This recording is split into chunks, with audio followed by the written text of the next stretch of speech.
It's one of the world's most extraordinary buildings. A magical sight. Perched atop a mountain in southern Germany, it towers majestically over the alpine foothills of Bavaria. This fairy tale castle is like a dream that's been turned to stone. It's a place where architectural genius and Bavarian-inspired kitsch go hand in hand. Neuschwanstein Castle is known all over the world. It's become a symbol of Germany.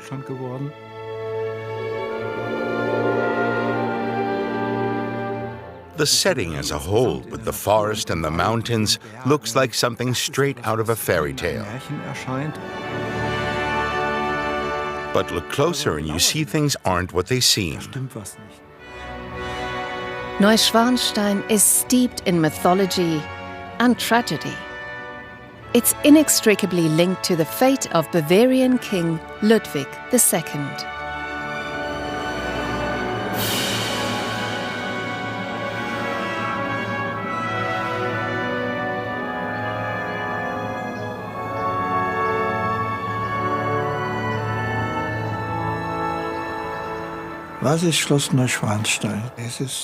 I'd say that Neuschwanstein Castle is reminiscent of medieval Germany. Essentially, Ludwig created a monument to himself, to German history, and you could say ultimately also to the composer Richard Wagner. When he ascended the throne at the age of 18, Ludwig II was considered one of the most handsome monarchs in Europe. But just over 2 decades later, he died under mysterious circumstances in or near Lake Starnberg, to the northeast of Neuschwanstein. He was just 40 years old and was considered by many to be mentally disturbed. His death sparked its own mythology. For decades, he was thought of as a mad fairy tale king. The story of his life and death lives on in his castle. The unconventional structure and the tragic story of the eccentric man who built it have long attracted curious visitors. It wasn't just a German phenomenon, or Bavarians visiting out of respect to the king. We're talking about global hype. Neuschwanstein is synonymous with the kind of fairy tale castles popularized by Disney. With over 1 million visitors a year, the Bavarian castle is a top tourist attraction. Everyone wants their own digital souvenir.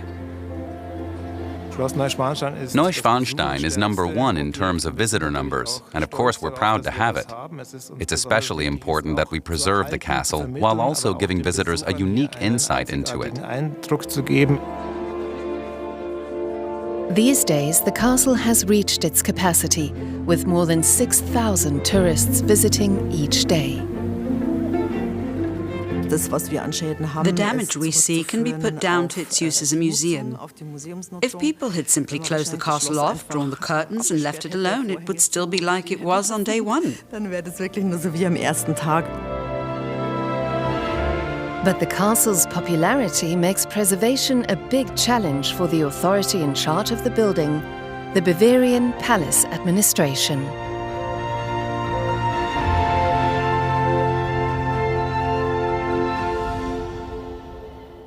First and foremost, Neuschwanstein is a 19th century building.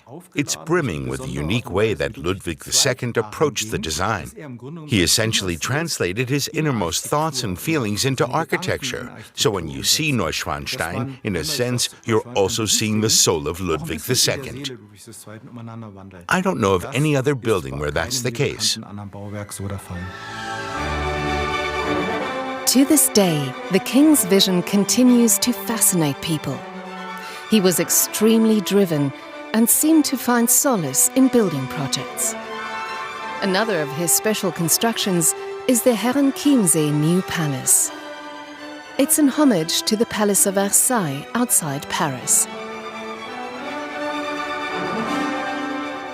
There's also Linderhof Palace, a French-style holiday palace in the mountains near the town of Oberammergau. But it's Neuschwanstein that has constantly captured people's imagination. Are these ambitious buildings the work of a wasteful ruler or a misunderstood genius? When you think about all the construction projects he oversaw at the same time, personally developing them and checking every last detail, that alone is quite remarkable.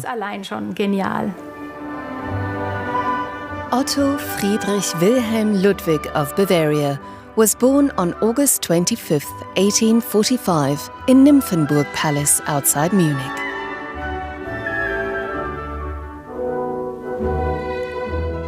His given name was Ludwig, after his grandfather.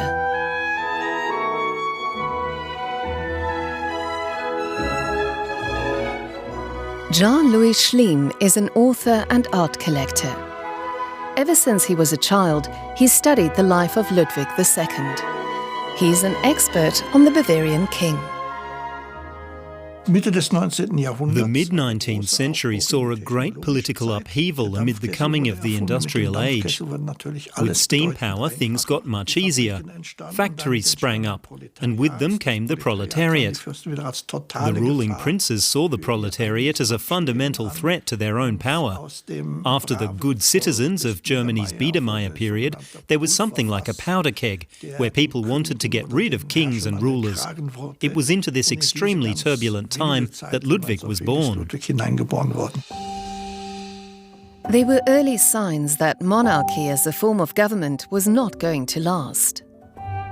Still, Ludwig's father, Maximilian II, was a conscientious ruler. Prince Ludwig and his younger brother Otto grew up protected from the outside world. They spent their summers here in Neuschwanstein in Bavaria's Allgäu region. This castle on the foothills of the Alps was their playground, a place where their imaginations could run wild.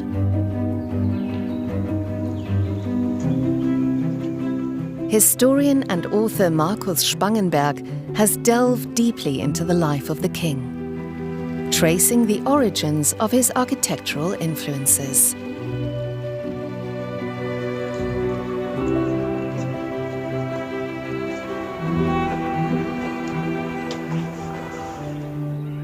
Medieval Europe was already a popular theme and motif in the 19th century.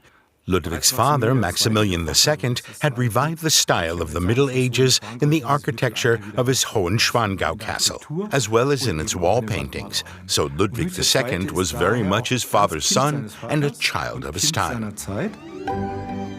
Hohenschwangau Castle is decorated with images of medieval legends, local historical events, and knights.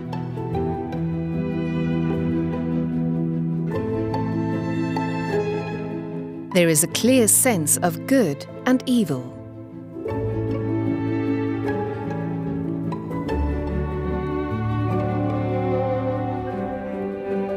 One motif is particularly prominent in the castle.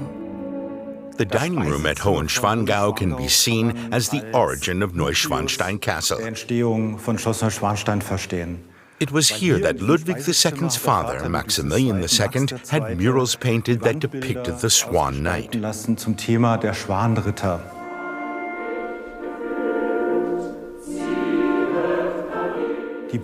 castle in the background resembles Hohenschwangau, and it shows the Swan Knight bidding farewell to his family because he's been called upon to rescue an innocent woman who's been wrongfully convicted.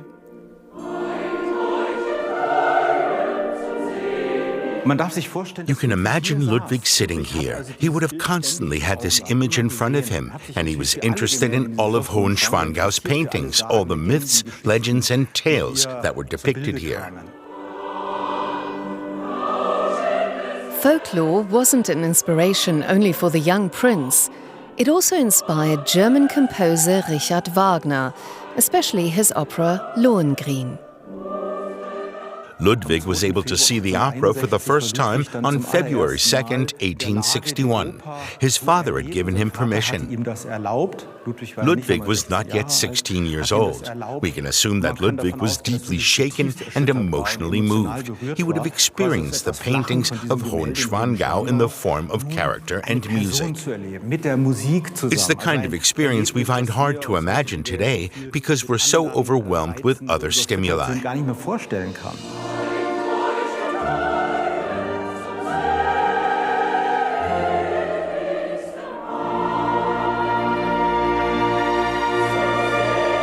Ludwig was obsessed with the idea of a chivalrous knight coming to the rescue, and behind it all there was a god.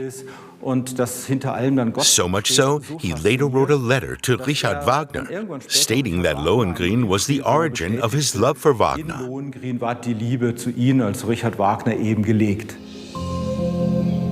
The Crown Prince was captivated by the story of Lohengrin, with its themes of love and heroism and allusions to the Knights of the Holy Grail. But suddenly, the young Ludwig was torn away from his dreams. His father died after a short illness at the age of 52. Ludwig, who was 18, was proclaimed king on March 10th, 1864.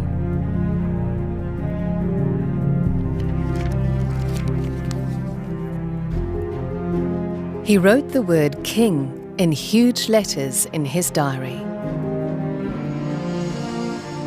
His official title was now Ludwig by the grace of God, King of Bavaria, Count Palatine of the Rhine, Duke of Bavaria, Franconia and Swabia. Ludwig II was a conservative monarch because he insisted on the traditions of his house, the Wittelsbachs. He knew he came from an old noble family. That was very important to him. He had 800 years of family history behind him. He was truly convinced that his crown and his power had come from God, and that he was a kind of representative of God on earth. These were ideas that shaped and sustained him. And yet, no one had really prepared him for his role as king. His great role model was Louis XIV of France, the Sun King, the epitome of an absolutist ruler from a bygone era. His whole intention was to somehow return to how things were before the French Revolution, when there was no separation of powers. He found that very threatening. He felt that the power of the monarch, who of course ruled by the grace of God, must be absolute. It mustn't be restricted according to the needs of his subjects. It was inconceivable to him that alongside the monarch, the people might have a representative body with its own rights. Times had changed, and the bourgeoisie were now having their say. But there's no doubt Ludwig preferred to rule alone.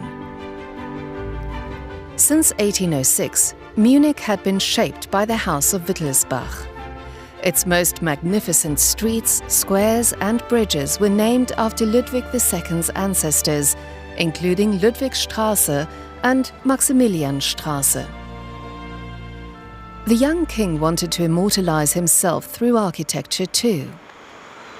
In the center of Munich, he had the Polytechnic University built, known today as the Technical University of Munich. It's one of the many examples of Ludwig's passion for building. Dr. Katrin Bäumler is an expert in Ludwig's architectural projects.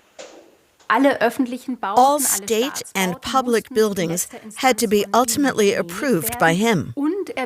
He also influenced public construction through the targeted allocation of land and the appointment of architects.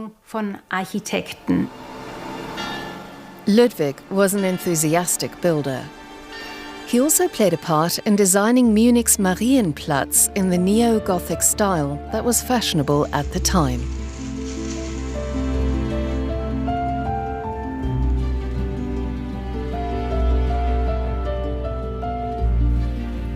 These are plans for Munich City Hall, known as the Neues Rathaus, designed by Georg von Hauberisser and built under Ludwig II. It's no coincidence that a prestigious city hall was constructed during this period. The building was built in 3 phases. The first construction phase and the choice of Hauberisser as architect came under Ludwig II.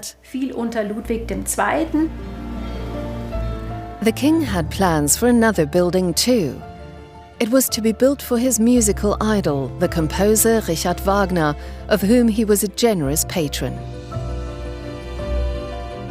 Wagner, who is also known for his anti-Semitism, had an influence over Ludwig. Wagner played a really nasty role in Ludwig's coming of age. He fed him the most extravagant and also inhuman ideas. He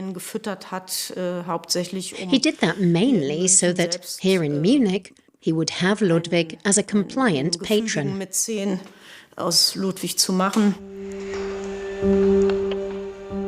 The plans for the building were monumental.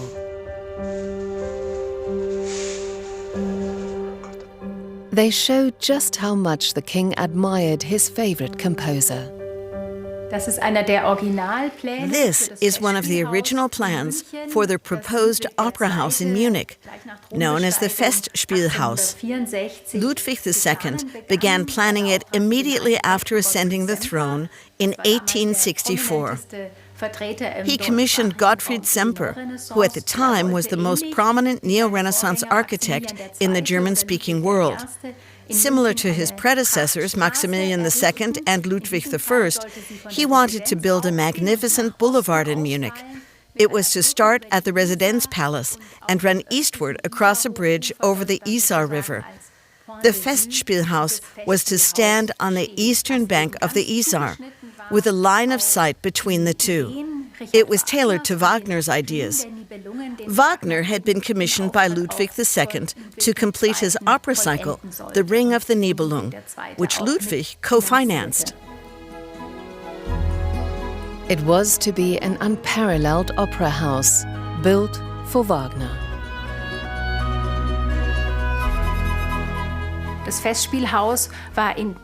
Festspielhaus theater was also really innovative because it used space in a completely new way. It had a deep proscenium stage and a sunken orchestra pit that was invisible to the audience, which was completely new at the time. It also had something that for us today goes without saying, namely a darkened auditorium in the shape of an amphitheater. It was all designed to allow the audience to immerse themselves as intensely as possible in the opera. But the project was halted when Ludwig's government voted against implementing the costly plans.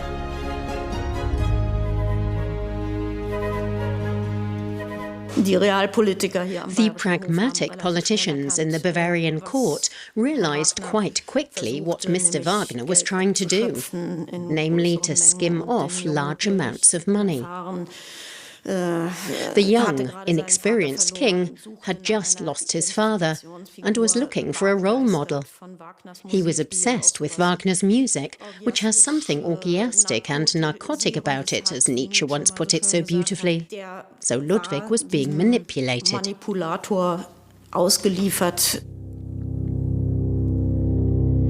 Caricatures of the time show a dominant Wagner with Ludwig as his stooge. It was a first bitter setback for the young ruler and his grandiose dreams. He could no longer be a ruler who built public buildings, making grand architectural gestures in the seat of the kingdom, the way his predecessors had. That's simply because times had changed so much. Society had changed. There was a general erosion of the monarchy, which severely restricted Ludwig II's powers. You can see that quite clearly when you look at the chronology. Planning for the Festspielhaus theater began in 1864, and in 1867 the project failed. That same year, immediately afterwards, he began planning the royal palaces. With those, he was able to determine every last detail. He didn't have to answer to anyone. The shelving of the Festspielhaus project was a painful blow to the monarch's ego. But even without the opera house, he maintained a close relationship with Richard Wagner.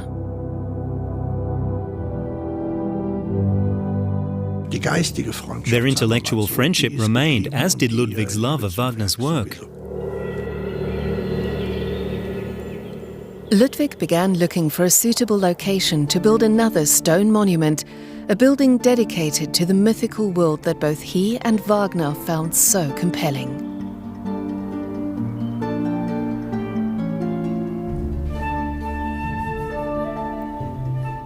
The search led to the magical surroundings of Hohenschwangau Castle, directly above the aptly named Swan Lake.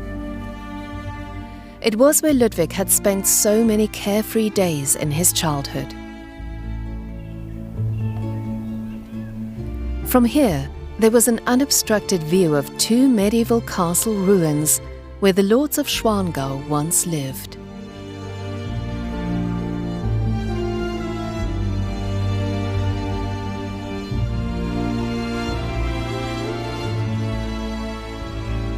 When Ludwig II became King of Bavaria, he lived on this floor of Hohenschwangau Castle, which he took over from his father. From his apartment, Ludwig could see a foothill with two ruins on it, Vorder Hohenschwangau and Hinter Hohenschwangau. Over time, the king began to think about building his own castle. Ludwig's castle, Neuschwanstein, was to be built on the summit, looking over the land below.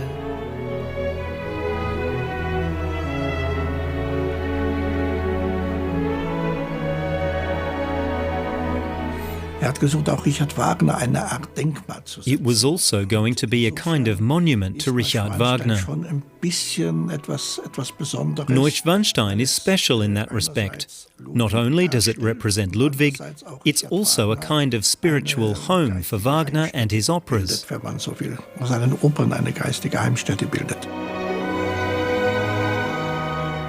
Ludwig wrote, "The castle will be more beautiful and comfortable in every respect than Lower Hohenschwangau, which is desecrated every year by my mother's prosaic writing. The desecrated gods will take their revenge and dwell on the steep heights above us, surrounded by heavenly air."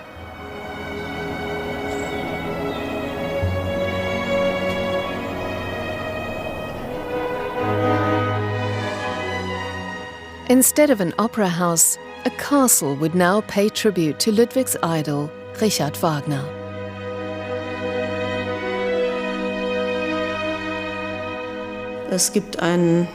There's a letter from Ludwig II Wagner dated May 13th, 1868.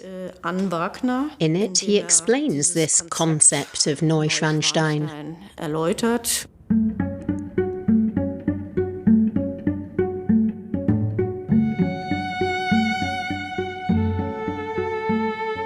Ludwig addressed the composer as his master. I plan to have the old castle ruins of Hohenschwangau near the Pullat Gorge rebuilt in the authentic style of old German knights' castles. I confess that I am very much looking forward to living there in 3 years' time. Several guest rooms will be furnished in a comfortable and homely manner, from which one has a magnificent view of the majestic Säuling, the mountains of Tyrol, and far across the plain. You know of the beloved guest I wish to accommodate there. The location is one of the most beautiful to be found, sacred and remote, a worthy temple for the divine friend through whom the world's only true blessing has blossomed. You will also find allusions to the opera houses Tannhäuser and Lohengrin, the Singers' Hall with a view of the castle behind, the castle courtyard, the open walkway, and the path to the chapel.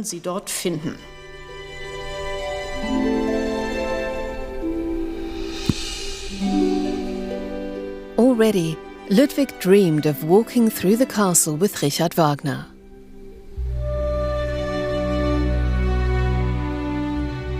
It would bring their shared, idealized world to life.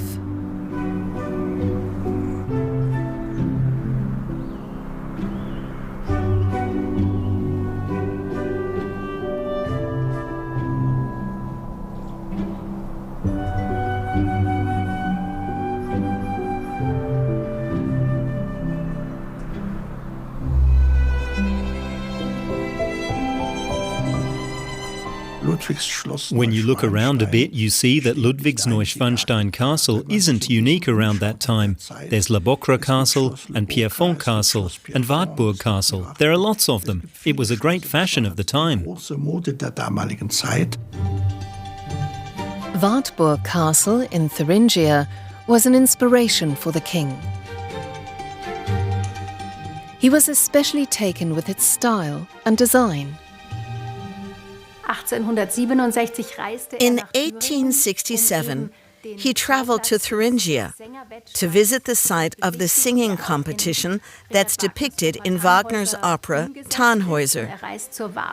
He went to Wartburg, which had just been built by Hugo von Rittgen on the ruins of a medieval castle.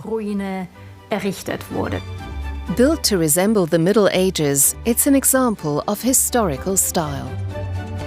You have to imagine him walking into this banquet hall where everything still smells of paint because it's just been built.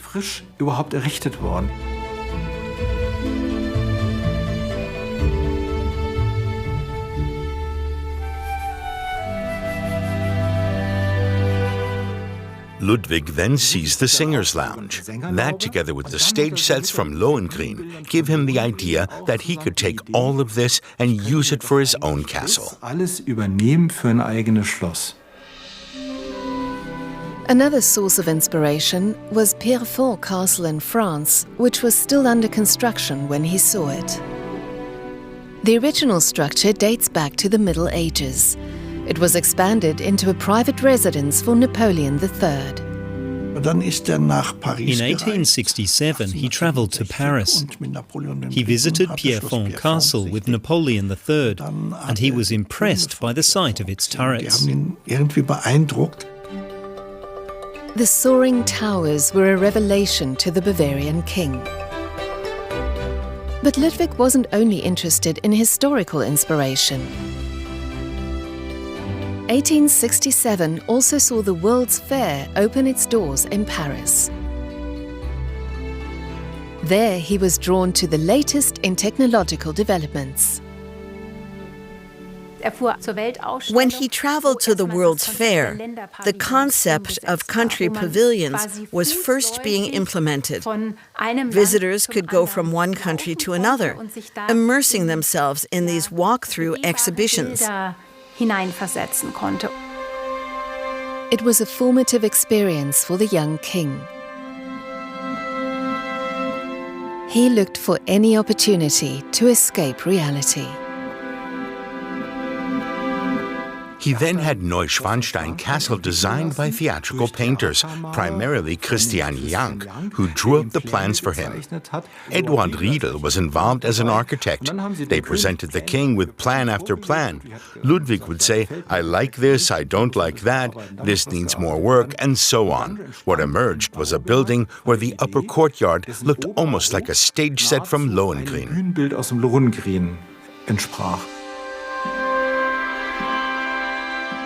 The aim was to make the Fairytale castle look like this.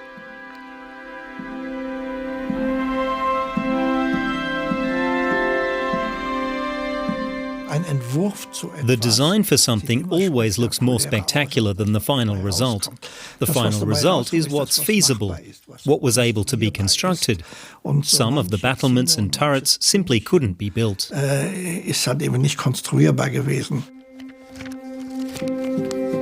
Meanwhile, these architectural plans show the modern side of the construction. There are structural calculations, floor plans, and details right down to the locations of water and heating pipes.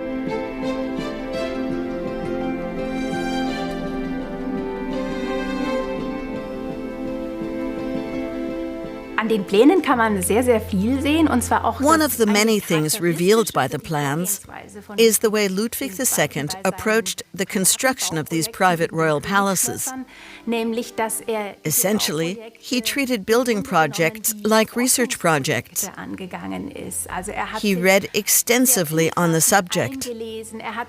He had his architects and artists bring together a lot of materials, and he had them submit a wide variety of designs. There were plenty of special requirements. The king was not easy to please.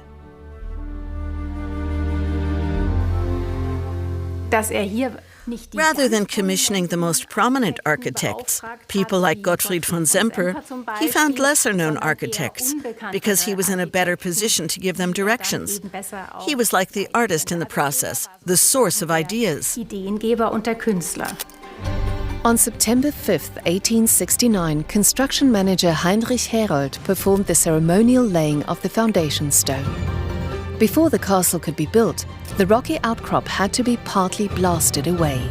8 meters of rock had to be removed to make way for the foundation. His curiosity was such that he kept going over to see how things were progressing. Unfortunately for the builders, this happened far too often. He would suddenly have new ideas in the middle of construction, and then something would have to be changed again. The mountainous location created many challenges. All the construction machinery had to be transported up to the building site, which was done using modern technology like the steam crane. Hundreds of workers, craftsmen, and artists were required. Ludwig became the largest employer in the region. He was determined to do whatever it took to build the castle. Money was no object. He didn't care about the effort it took the architects, technicians, and artists. Whatever was technically feasible, he did. Well, not everything. He could have done much more. But he always said that every possible means to realize his world should be used.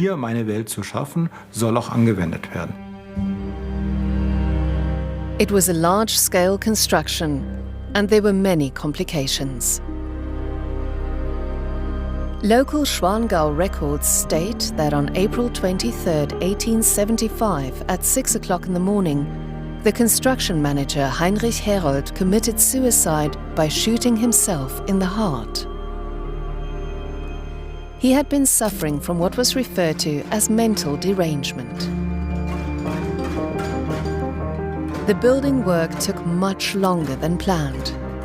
The project dragged on and on.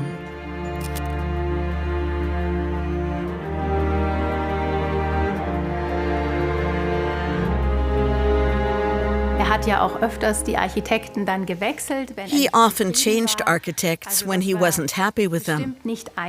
It certainly wasn't easy. It was a big challenge because he had extremely high standards when it came to quality and the iconographic design. At the same time, that's also an incredible incentive for an architect. On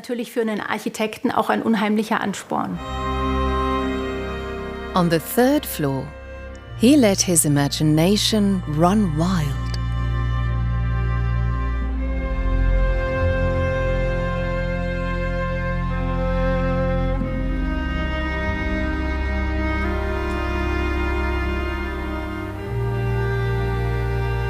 If you come up with the idea of having a cave of stalactites in your house, it's safe to say you have an eccentric character. I think it's great that he was able to do so much and do it so well.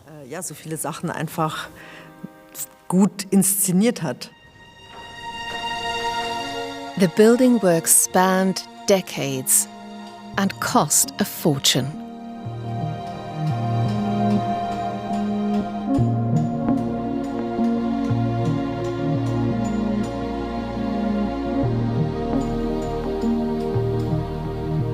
The king was very impatient.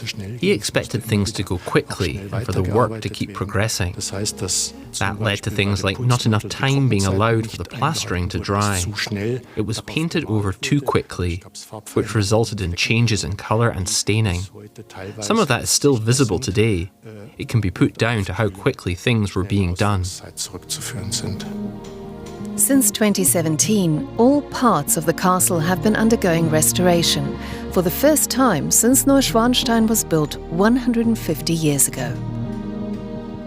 The work covers 184 walls and ceilings, 65 paintings, 355 pieces of furniture, 228 textile and leather objects, and much more. We all know that age leaves its mark on us. That's also true of artwork. If the relative humidity is too high, then mold starts to grow. If the humidity is too low, the wooden panels of a piece of furniture will crack. If there's too much light, colours will fade. And if you don't take precautions against vandalism, the artwork won't last. These are all things to be taken into account when it comes to preventative conservation. The goal is to restore everything to its original condition and to protect it better for the future. It's a daunting task for the conservation team from the Bavarian Palace administration. Every tiny crack is repaired, the exact colour recreated.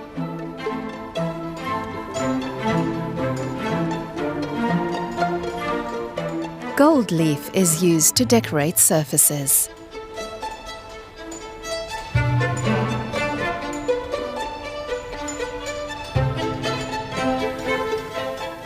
We had to carry out the restoration work while the museum remained open to visitors. Of course, that prolongs the whole process considerably. You have to do one half of the Singers' Hall first, then the other half, because you can't expect the visitors to have to see it completely covered in scaffolding. That leads to delays and inefficiency, and it takes longer. On the other hand, we were also happy not to have the strict deadline of a reopening date.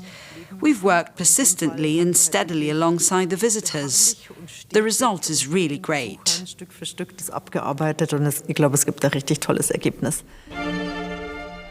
It's a job that takes thousands of hours. Every stylistic detail has its own peculiarities. Every material calls for a different approach. Every technique requires a specialist.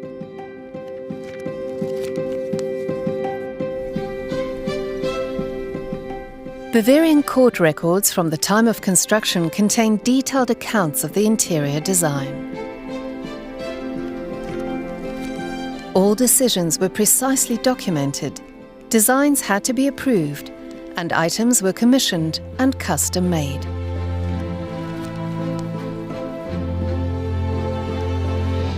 Ludwig may not have been able to be an absolute monarch in real life, but on the building site, he ruled supreme. He drew on the entire repertoire of available historicist styles, from neo-Romanesque and neo-Gothic to neo-Baroque, neo-Rococo, and Orientalist styles. Using earlier architectural styles wasn't new. It existed even in Roman times. The Romans drew on Greek antiquity. Just like in the Carolingian period, they drew on Roman antiquity. What made historicist architecture new was the plurality of styles used. And you can see that with Ludwig II. In that respect, he's very much a man of his time. The castle's centerpiece is the throne room.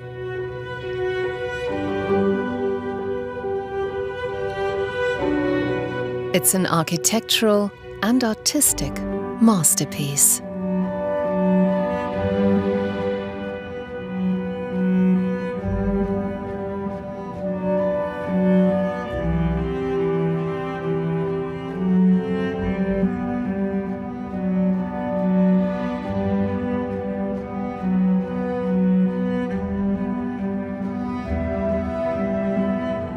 The layout and vaulted ceilings of the throne room were modelled on the Hagia Sophia in Constantinople. It also features Byzantine decorative elements. It took a great effort to construct the 15-metre-high dome on the top floor. The building materials had to be carefully selected.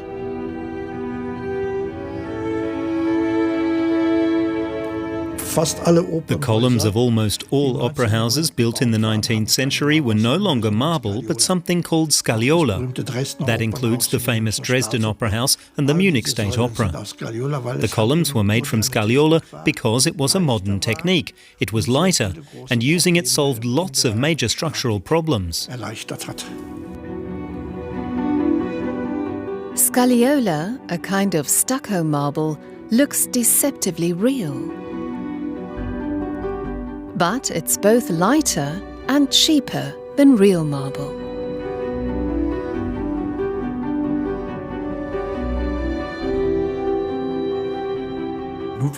Ludwig wanted a large room, a room that was much too large for the castle. The architects had to find a solution. They said that the only way to do it would be to install H-beams to support and distribute the weight. Modern iron girders were used to support the immense weight of the throne room.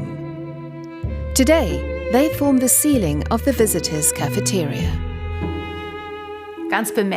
Something that's quite remarkable about the throne room of Neuschwanstein is that the historical style is created using the most modern technology available at the time, and with construction methods that were being used to build railway stations. When used artfully, the combination creates a unique effect. Behind the decorated interiors, it's possible to see the construction itself. To keep the dome light, a frame of metal arches, a bit like a spider, was placed over the building. These were filled with straw. The straw was plastered on both sides and then beautifully painted on the bottom.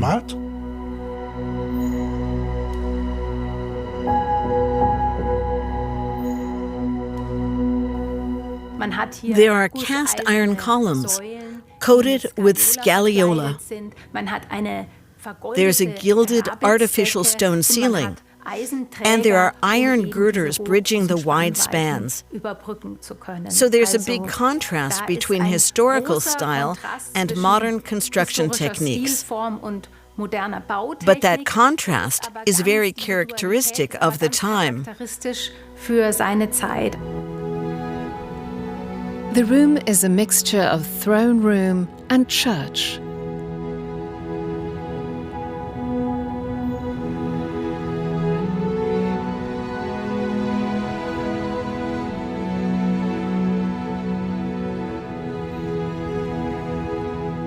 Ludwig saw himself as a mediator between God and earth, an image symbolized by the chandelier hanging like a crown in the middle of the room. But in fact, the throne room's centerpiece is missing. There's no actual throne.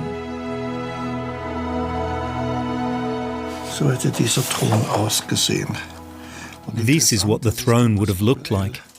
It's interesting to see the double L, his monogram. We don't know how he would have ruled in the years to come, but I could imagine him sitting on the throne when he received envoys at Neuschwanstein.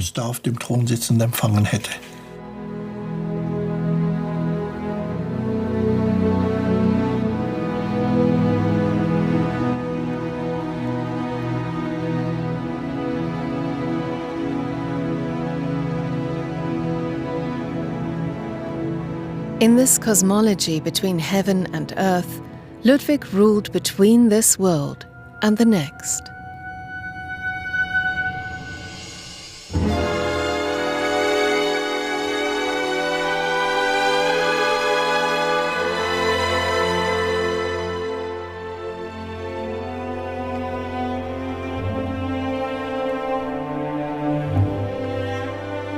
In many ways, The bedroom is reminiscent of a sacred place, perhaps even an altar.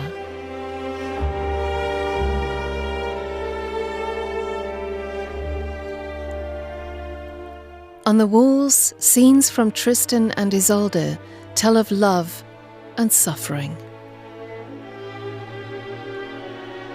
Ludwig always had this problem of whether he was still pure, innocent, and unblemished enough to truly be a king in the sense of ruling by divine right. That's why only lilies feature on the curtain embroidery in the bedroom.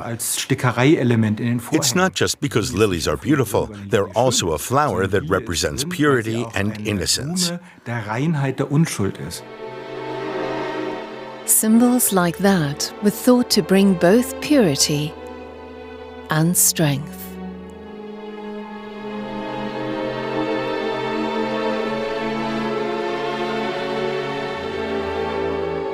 At the head of the bed is an image of the Virgin Mary, and at the foot of the bed, carved into the woodwork, is a scene depicting the resurrection of Christ.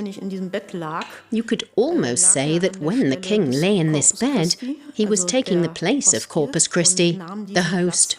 Needless to say, that suggests an incredibly hubristic self-image. Was it boundless delusion? Or simply a man in search of his destiny?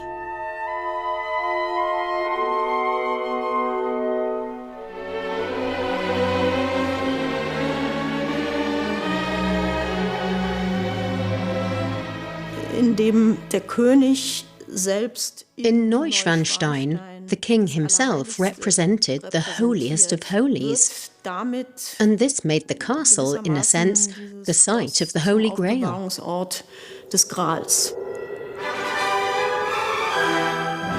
Ludwig wanted nothing less than to create a world of his own, divine and pure.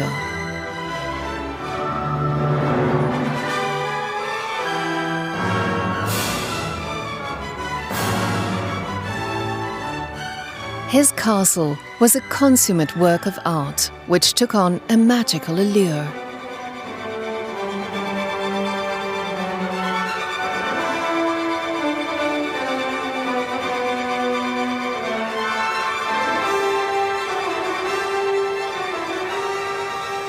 Neuschwanstein is not really a castle in the conventional sense. It's a huge production involving landscape, architecture, art, and technology to create a kind of stage set for the king. Here, the king could live out his feelings and dreams among his own kind. Among fair maidens, mythical creatures, and brave heroes. He created worlds for himself where he could retreat, where he could live the life he really wanted, the life he thought was desirable. It was like a theatre backdrop. When he was reading medieval epics and he wanted to float away to the Middle Ages, he could retreat into those spaces. When he stopped reading for a moment and let his gaze wander, he'd find himself in the world he was reading about. The figures on the wall came to life.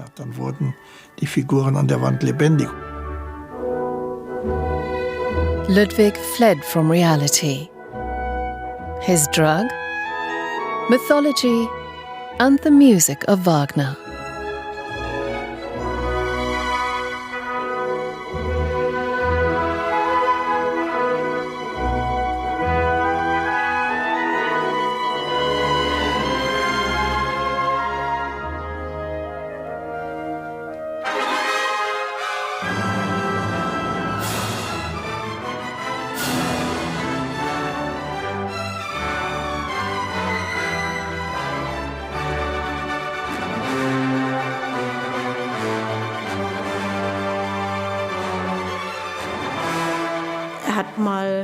He once wrote that this music made you feel like you were floating. For Ludwig, the state of floating was the ideal one. Flying, which we know he also aspired to, requires a certain amount of effort and technical expertise. Floating, on the other hand, is a state that's really only possible in dreams. A state where you don't have to make any effort at all and can still escape reality. When the music stops, the landing is quite painful because, as Ludwig wrote in a letter, you're suddenly thrown back down to earth. And that perfection is gone. 1870 marked a turning point for the Bavarian king. Ludwig II was forced to bow to political circumstances. Under pressure from Prussia, his influence on politics was massively curtailed.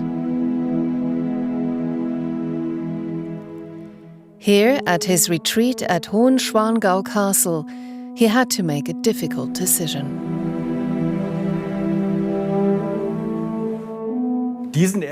Ludwig II used this room as his study. It was at this desk on November 30th, 1870, that the king wrote what's known as the Kaiserbrief, or imperial letter. With it, he transferred the imperial presidency of the newly founded German Empire to his uncle Wilhelm of Prussia, and with it, the title of emperor. As a small token of gratitude for his submission, Prussia sent Ludwig II 300,000 marks each year from 1871 onwards. It was little consolation for Ludwig.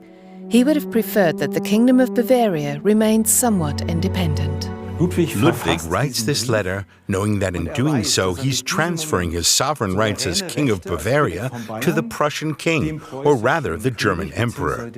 Bavaria would immediately become part of an empire. It was a politically necessary decision.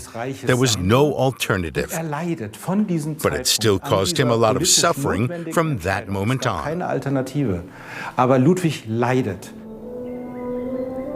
Only in his castles did Ludwig II find satisfaction and self-affirmation.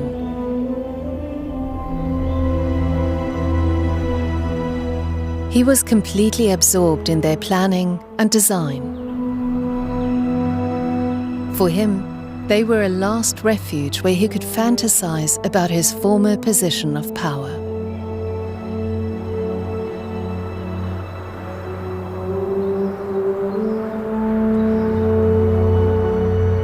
Every detail took on a significance. Symbolism was extremely important to him. The color white symbolizes purity and innocence, so the castle's white color is highly significant. We have to think of Ludwig II as a man who was conflicted from a young age. He felt that he was more attracted to men than to women. That's clearly shown in diary entries, letters, and things he said. But at the same time, Ludwig was someone who couldn't break away from the conventions of his time. He was a product of his environment and of the teachings of the Catholic Church. One of the obligations of a king was to marry to ensure the continuation of the family line. But Ludwig did not want this. His engagement to Sophie of Bavaria was broken off in 1867. He was afraid he wouldn't make her happy. We're talking about a monarch who was unstable and sensitive, who simply couldn't deal with these feelings.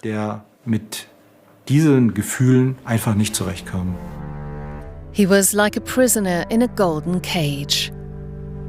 He sought refuge and found it in the mythical worlds of his imagination.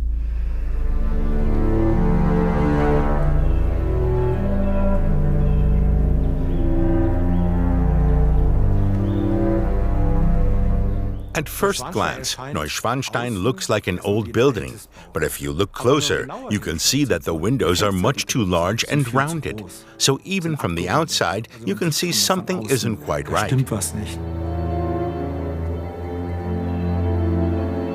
From the outside, Neuschwanstein is a near-perfect illusion.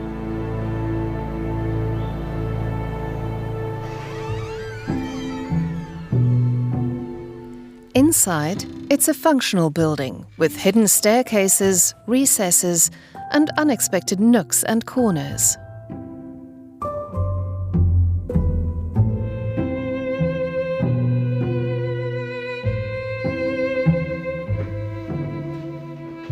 There isn't much here that reminds you of a medieval fortress.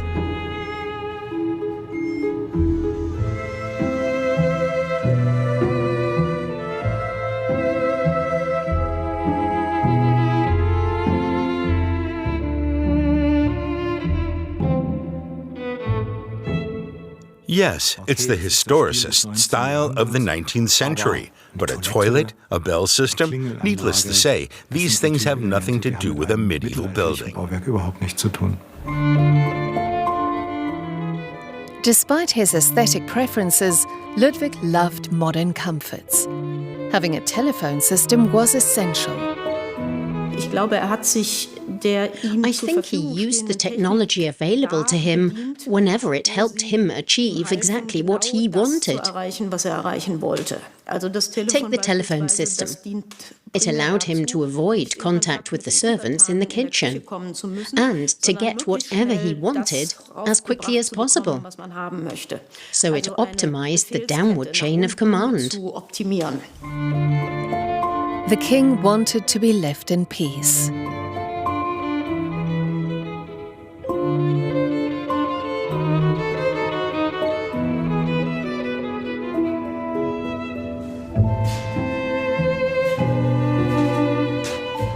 But the life he wanted was far from austere. He wanted to be warm, for one thing. So, he had a modern heating system installed.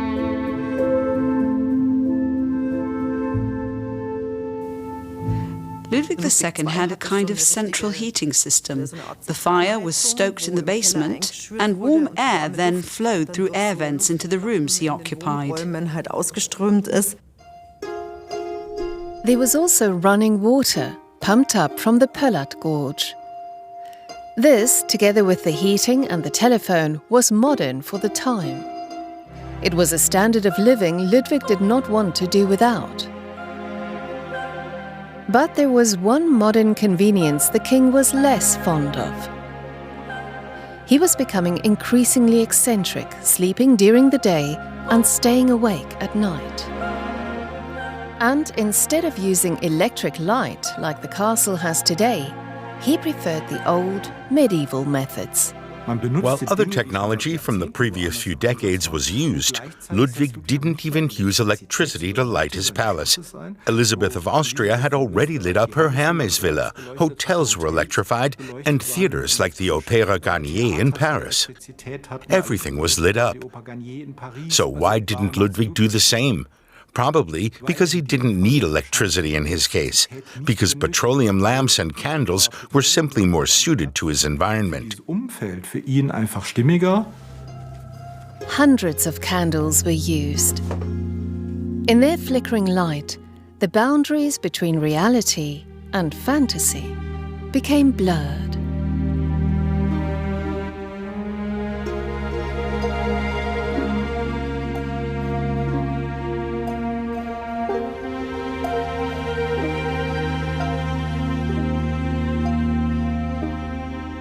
I was lucky enough to experience Neuschwanstein by candlelight 40 years ago.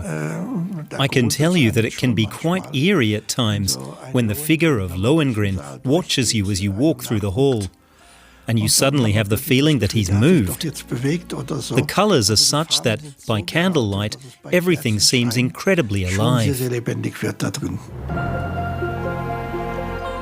The king had created the castle of his dreams, a place where he could find inner peace. And yet, he was only able to live there for a total of 172 days. By now, his official duties had become nothing more than a chore. Over the years, a lack of exercise and his fondness for sweets had begun to take their toll. When he ascended the throne, Ludwig II was considered one of the most handsome monarchs in the world. He was over 1.90 meters tall, with wavy dark hair and a slim figure. He had that look that we still associate with Ludwig II today, thanks to the images we have of him. But in reality, after the mid-1870s, he changed quite dramatically. He lost more and more teeth and became increasingly overweight. What's more, his refusal to conform to the times had left him vulnerable. The completion of the castle, originally planned for 1872, was repeatedly delayed. Because of his private construction projects, the king's financial situation became increasingly precarious, despite the subsidies he received from Prussia. The king did not make personal use of the state treasury, but he was broke. In 1885, he was even threatened with having his assets seized. For Bavaria and its reputation, the situation was untenable.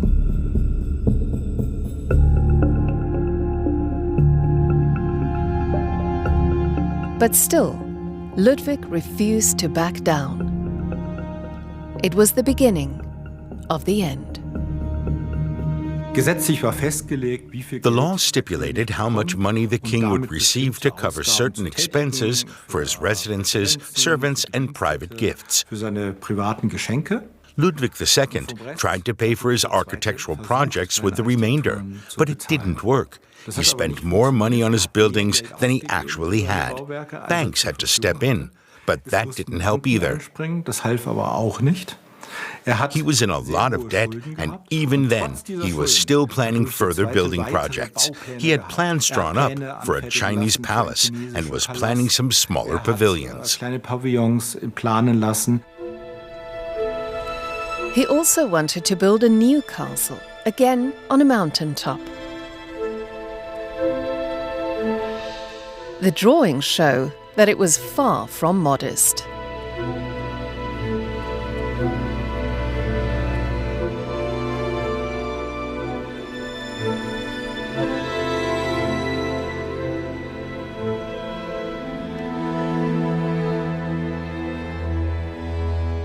We're talking about Falkenstein Castle near Neuschwanstein. The road and water pipes had already been laid. He had no idea that the money at his disposal wasn't nearly enough for these projects.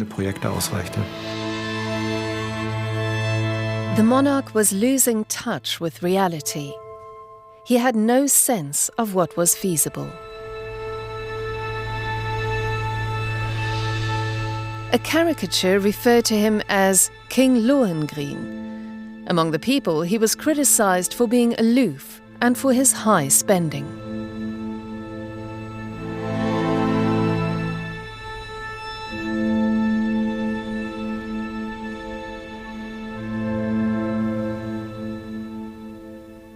The term fairytale king was already being used during Ludwig II's lifetime.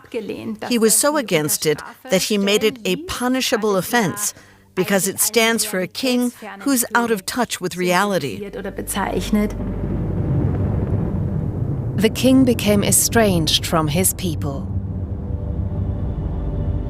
Ludwig's mountain of debt forced the Bavarian government to take action. In 1886, he was declared incompetent to rule. His arrest was imminent.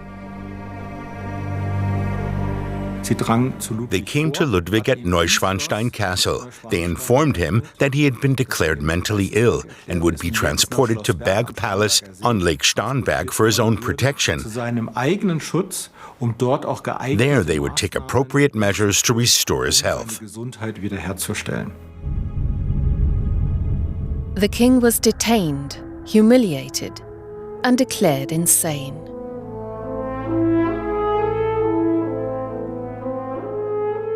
For decades, Ludwig had lived his own way in his world of castles. Now he was not only condemned to be a prisoner in one of his favorite castles, he was also forced to change his daily rhythm. sondern war ja auch gezwungen, seinen Lebensrhythmus, den Instead of living life at night, he now had to get up in the morning and go to bed at night like everyone else. Morgens aufstehen, abends ins Bett gehen. On June 13th, 1886, Ludwig went for a walk with his doctor, Bernhard von Gudden, on the shore of Lake Starnberg. Hours later, both were found dead in the water.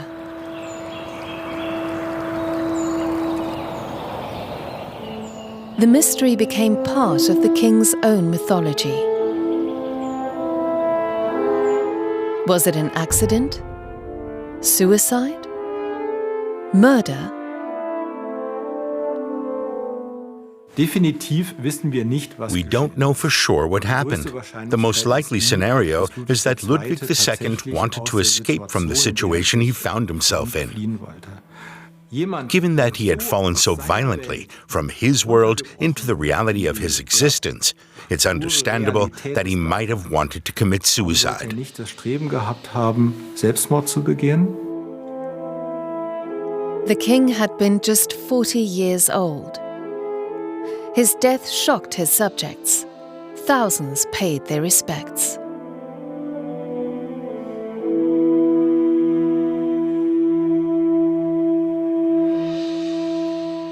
Most could not believe that he died of natural causes.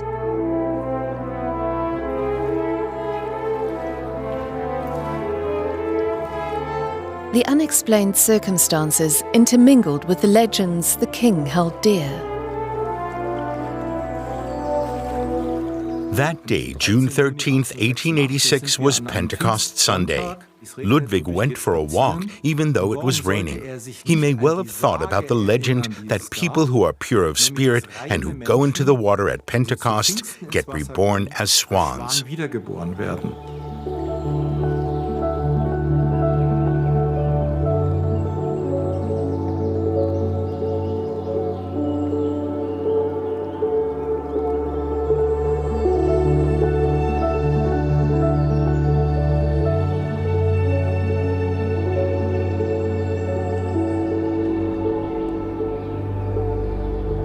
After the monarch's death, Neuschwanstein Castle became a sensation.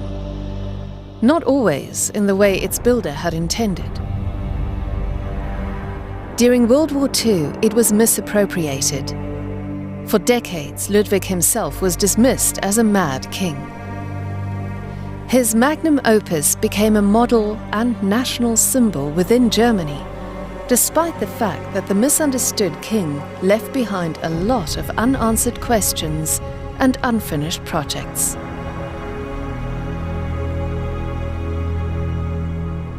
The castle we see today is unfinished. Ludwig had also wanted to have a fortified tower at ground level with a chapel in it. Kapelle im Erdgeschoss.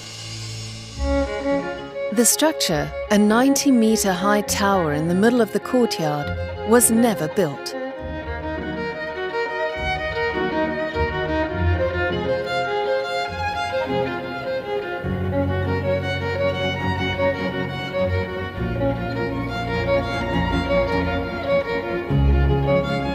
Plans for a large terrace of fountains were never implemented either.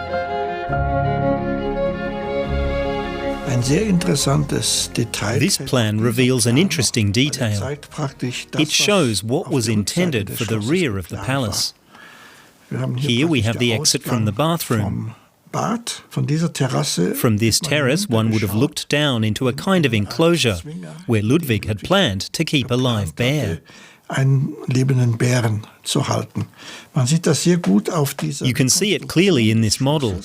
Turning it this way, you see the large terrace. Below is where the bear would have been. Unten praktisch, wo der Bär drin gewesen wäre. So war es geplant. That was the plan, and this is how it all looks today.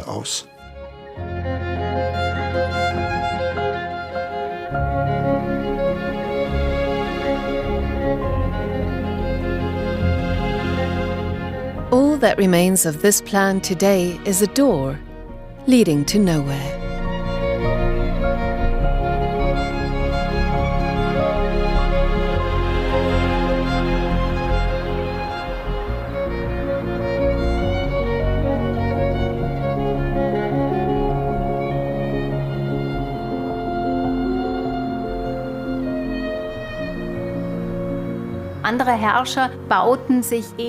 Other rulers built palaces and castles of similar sizes in Neo-Gothic or Neo-Romanesque style. And these cost more or less the same amount.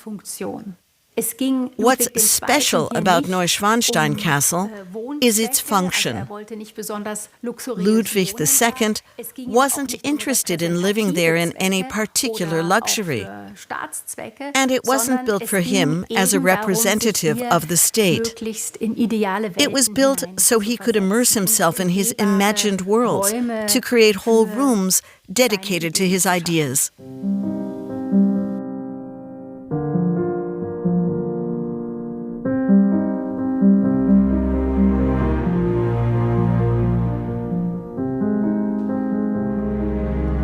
It was a paradise for the mind, conceived and created solely for Ludwig II himself. Neuschwanstein had been the Romantic king's refuge from a reality he no longer wanted to face. Eine Utopie in die Realität zu zwingen. To force a utopia to become reality, to compel those around him to accept it, and to actually build a castle like that, just so a single person could shut out the world, I find that an incredible feat. Finde ich einen unglaublichen Husarenstreich. Neuschwanstein remains a playground for the imagination. But is this meticulously crafted artificial world also a work of art?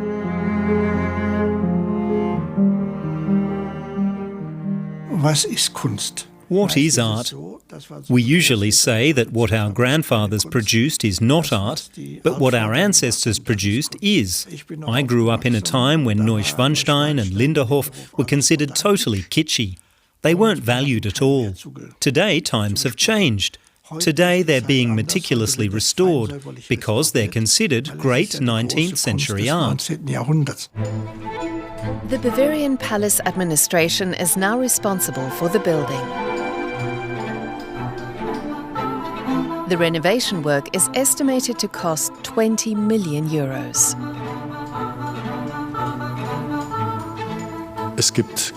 There's normal damage that happens over time. All things are affected by aging, and it's completely normal for a building to age. There's also some damage that's due to the castle's location.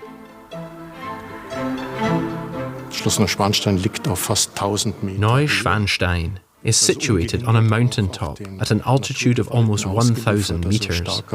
So it's exposed to the forces of nature, strong winds and cold weather in winter. There's also exposure to UV as the sun comes through the large windows, some of which have nothing to shield the light. All of this leads to damage. To ensure that this cultural icon will still dazzle visitors in another 100 years' time, every corner is being closely examined and repaired as needed.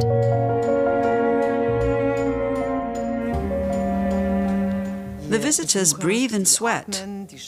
The additional moisture they bring into the castle causes climatic problems. We had a lot of difficulty, especially in winter, with excessive relative humidity.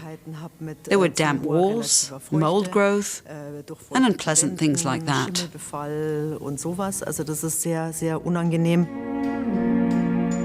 The greatest enemies of art include temperature fluctuations, humidity, dirt, and dust. The more visitors, the more dust. And Neuschwanstein had around 6,000 or 8,000 visitors a day before the pandemic. Just imagine how much dirt there would be with 6,000 people walking through. You can imagine the strain it puts on the building.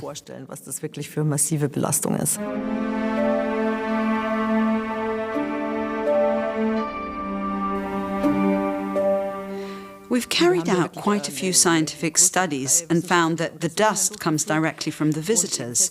It falls off them. The components of a normal dust particle are flakes of skin and hairs. Textile fibers are another big issue. When we look at dust under a microscope, we can say, blue cotton fibers, probably from jeans, or fibers from outdoor clothing.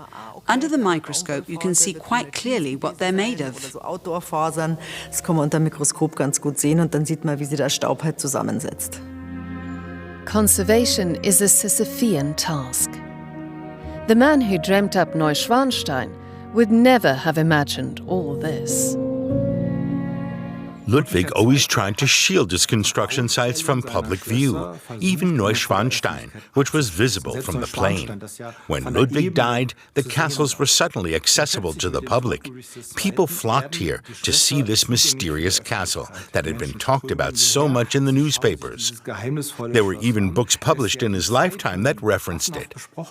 People wanted to know what it actually was and what was behind it.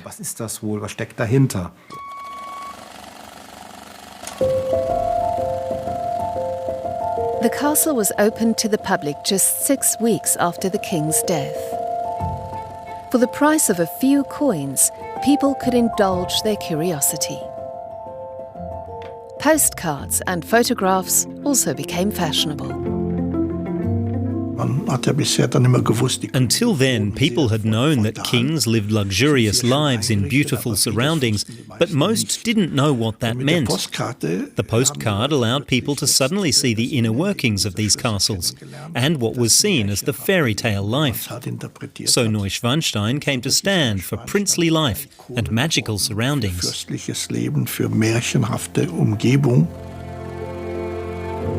That magic was contagious.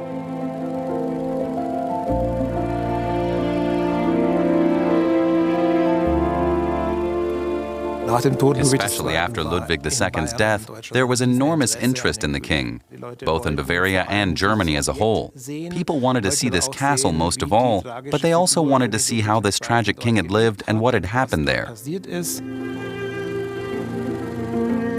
Those who came here were enchanted, just as the king himself once was.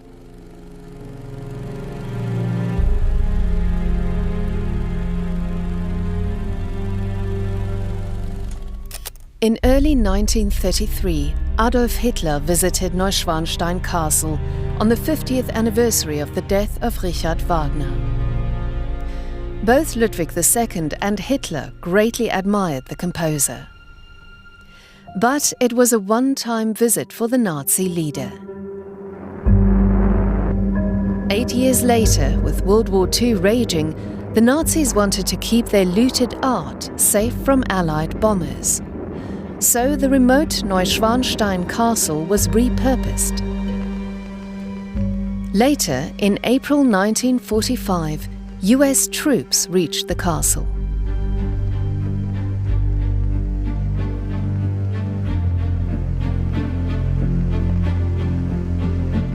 The looted art was secured by a special Allied unit known as the Monuments Men.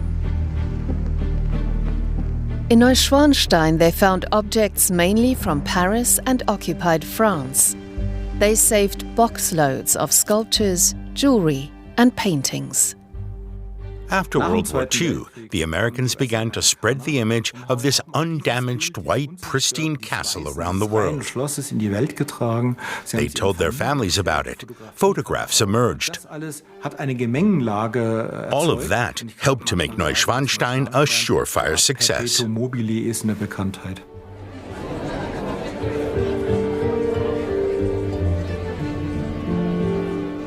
It wasn't long before the building was on the list of sights to see in Germany. International tourism began. Walt Disney came across the castle around 1950, probably through the striking images there were. I don't think he ever visited Neuschwanstein. Disney replicated the gateway and the facade for the company's theme park in Anaheim, California in 1955. It gave the park a huge boost. Here too, the fairy tale castle captured the imagination. Disneyland und Neuschwanstein zu vergleichen. Thinking about Disneyland alongside Neuschwanstein is a useful comparison. Both are fantasy worlds that offer a high-quality experience. You can move around in them and experience the illusion of being somewhere else. For its part, Neuschwanstein Castle is all about culture, art and eccentricity.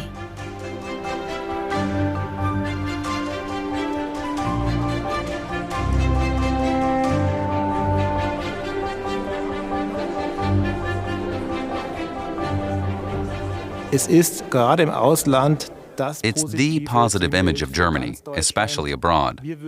We Germans wouldn't see it that way. We'd say we were represented differently. But ask an American or a Japanese person what Germany is. The first thing that comes to mind is this visually striking castle with the alpine backdrop. Visitors can form their own picture of how the tragic figure of Ludwig II lived. In 2024, visitor numbers exceeded 1 million, approaching pre-pandemic levels.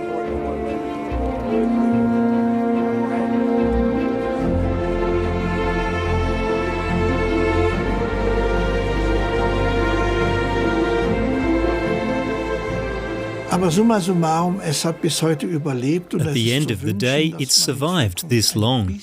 We can hope that the crowds will be reduced a little bit in the future, so that the creation itself can remain in good condition as time goes by. That's the challenge for the Bavarian Palace administration, to protect this iconic building while also making it accessible to everyone.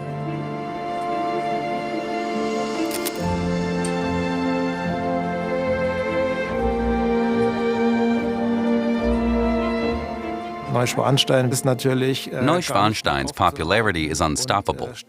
It's growing exponentially, including when it comes to the reproduction of images. Everyone wants to take a selfie of their own, which means the castle practically advertises itself. The castle is a gold mine. There are souvenirs featuring its silhouette in almost every shape and colour. Kitschy trinkets have also become part of Ludwig's legacy. And visitors are thrilled to experience a slice of history.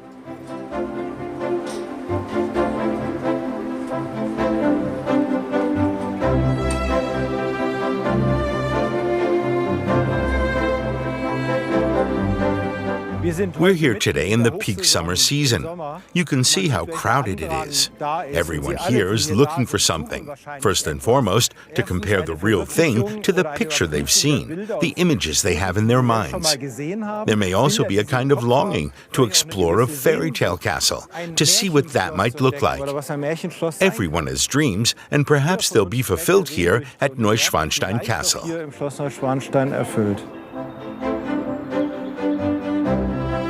Since July 2025, the royal castles of Ludwig II, including Neuschwanstein, have been officially recognized as UNESCO World Heritage Sites.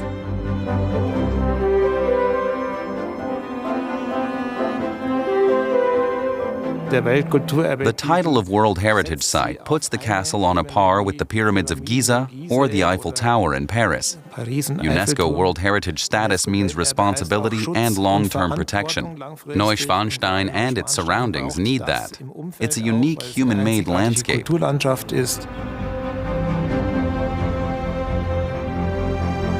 this day, the castle continues to capture the imagination of people from all over the world.